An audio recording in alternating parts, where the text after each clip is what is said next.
referir a decisão do Parlamento de cumprir escrupulosamente o regimento da Assembleia da República, o que significa que, na sessão parlamentar da próxima semana, os 3 partidos mais pequenos, que têm apenas um deputado, não poderão intervir no primeiro debate quinzenal com a presença do Primeiro-Ministro. São as regras que estão erradas, Pedro Mexia, ou o problema está na decisão de as levar à letra? De certa forma, as duas coisas, no sentido de que, por um lado, as regras estão erradas, não direi que estão erradas, estão antiquadas, porque, na verdade, nós temos um sistema político muito estável, somos dos países que têm os mesmos partidos, mais coisa, menos coisa, desde a Revolução, e, portanto, não havia que mudar regras porque não era preciso. Mas o Parlamento foi suficientemente flexível com o PAN, e permitiu que o PAN tivesse... Na última legislatura houve uma exceção... E agora, curiosamente... E eles viram no que é que deu e agora não querem. E agora, curiosamente, é a esquerda parlamentar que se une no Parlamento para impedir Chega, a Iniciativa Liberal e Livre de terem voz. E é bastante bizarro que, no momento em que se diz bom, há aqui qualquer coisa a mexer na política portuguesa, para o bem e para o mal, independentemente do que se acha sobre cada um destes partidos. Mas entraram 3 partidos novos. Isto é objetivamente um facto interessante da política portuguesa. Que a Assembleia da República não tenha margem de manobra para lhes dar voz. O que aconteceu foi, os portugueses deram voz a 3 novos partidos. E a Assembleia da República tira voz aos partidos que lá chegaram. Isso parece-me uma incongruência absurda. O problema está na decisão tomada agora ou na exceção à regra na última legislatura? Não, acho que é a decisão tomada agora. Parece-me que a exceção a decisão tomada agora parece-me problemática. A exceção da última legislatura parece-me acertada e acho que devia ser. Só que agora já não seria uma exceção, uma vez que são 3. Seria na verdade, uma exceção, só que para 3. É a mesma exceção, no fundo. Sim, não é? pois. A raça da exceção é a mesma. Até pelo princípio da igualdade. Exatamente. Porque é que um partido teve um tratamento de favor, entre aspas, que eu não acho que é de favor, sim. E os outros não têm? Não há nenhuma razão para isso. O que eu temo é que esta seja a massinha que depois fermenta e a gente parte o bolinho e... um Ventura. Um já temos. Várias Venturas.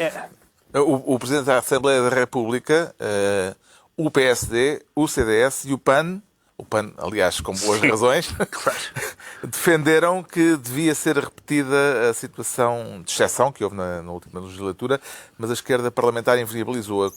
Como é que entende esta diferença de opinião? Esta diferença de tratamento, de visão sobre esta questão entre a esquerda e a direita? Quer dizer, eu consigo perceber no sentido de querem calar aquelas pessoas, mas tirando os deputados, há 10 milhões de portugueses. Quer dizer, se fizéssemos um inquérito aqui pelo nosso querido público, não é possível aqui, não acredito mesmo que houvesse alguém que achasse que isto era uma boa ideia. Para qualquer pessoa que tenha um pingo de democrata, não pode certamente defender que aquelas pessoas fiquem em silêncio nos debates quinzenais. Sim. Então vai o Primeiro-Ministro ao Parlamento discutir as políticas do Governo e depois há 3 deputados que foram eleitos pelo povo português que não podem abrir a boca. O que é que há no cofre, João Tavares? O cofre. O que há no cofre? Ninguém sabe bem o que há no cofre. Parece que há 1 milhão de contos. Ou então 5 milhões de euros. Vem isto a propósito da revelação feita esta semana por José Sócrates, na instrução do processo Marquês, de que a mãe lhe dava dinheiro frequentemente porque tinha os tais 5 milhões num cofre, 5 milhões de euros, 1 milhão de contos que tinha herdado nos anos 80. Vem preparado para confessar aqui a sua inveja a respeito da mãe de Sócrates? Não, a respeito, eu venho preparado para confessar algumas invejas, não especificamente em relação à mãe de Sócrates. A minha primeira inveja é em relação às pessoas que estiveram presentes na sala. Porque eu gostava de ter estado. E a maneira que eu teria para estar presente naquela sala é estarem lá jornalistas presentes naquela sala. Já tratámos esse assunto na semana passada. Não, mas eu quero fazer outra vez este sublinhado para o caso de algumas pessoas não nos terem visto na semana passada. Pode acontecer uma outra. Mas uma vergonha. E para os espectadores que nos viram na semana passada, isto não é uma reprise. Não. Estamos mesmo... Sou eu outra vez a dizer que é uma vergonha. Vale a pena dizer todas as vezes. Eu agradeço porque eu não vi na semana passada, tinha ido vomitar. Ele tinha ido vomitar na semana passada e, portanto, está aqui. Mas agora está aqui fresco de uma alface. E é uma vergonha um caso como este não ser público, não haver pelo menos lá jornalistas para dizer o que se passa naquela sala. Porquê é que José Sócrates terá... Isto tem a ver com o cofre. Ou seja, esta história do cofre vem por portas travessas e eu acredito que ela seja verdadeira. O Observador falou no cofre, o Expresso também falou no cofre, aquilo nem toda a gente falou do cofre, mas eu quero acreditar que é o cofre, pelo menos o José Sócrates ainda não veio dizer que não existe o cofre. Existindo o cofre... E o cofre, alegadamente, está agora na posse do próprio José Sócrates. Exatamente, o próprio José Mas Sócrates eu tenho disse aqui outra questão ainda, que é porque é que Sócrates terá guardado para o último dia do interrogatório esta revelação, que no fundo é o passe de mágica que qualquer ficcionista sabe que, usando num romance... Porque é que me estás a perguntar se tu próprio estás a dar a resposta? Estás a dar a resposta na pergunta. É o passo que qualquer ficcionista dá quando está no final do seu romance. E é isso. Ele estava diante de Ivo Rosa, que é o seu leitor favorito, e, portanto, disse, olha, Ivo, guardei só para ti esta melhor Ivo história. Rosa é o leitor, mas ele não é porque ele diz que não leu a acusação. Não, ele né? depois diz que não. Ele diz que a acusação é simultaneamente monstruosa e que não a leu. Mas como é que se tira o cofre- limpo esta coisa da existência do cofre? Porque... Não, o cofre está em casa dele. Não. Portanto, tem esse limpo. Mas se o E cofre da massa que está no cofre? Certo, Ou que estava? mas esse é o que é o ponto. É que se o cofre está em casa dele, eu peço desde já, é uma sugestão que deixo aqui para Ivo Rosa, que certamente me está a ver lá em casa, que leve uma fita métrica e vá medir o cofre.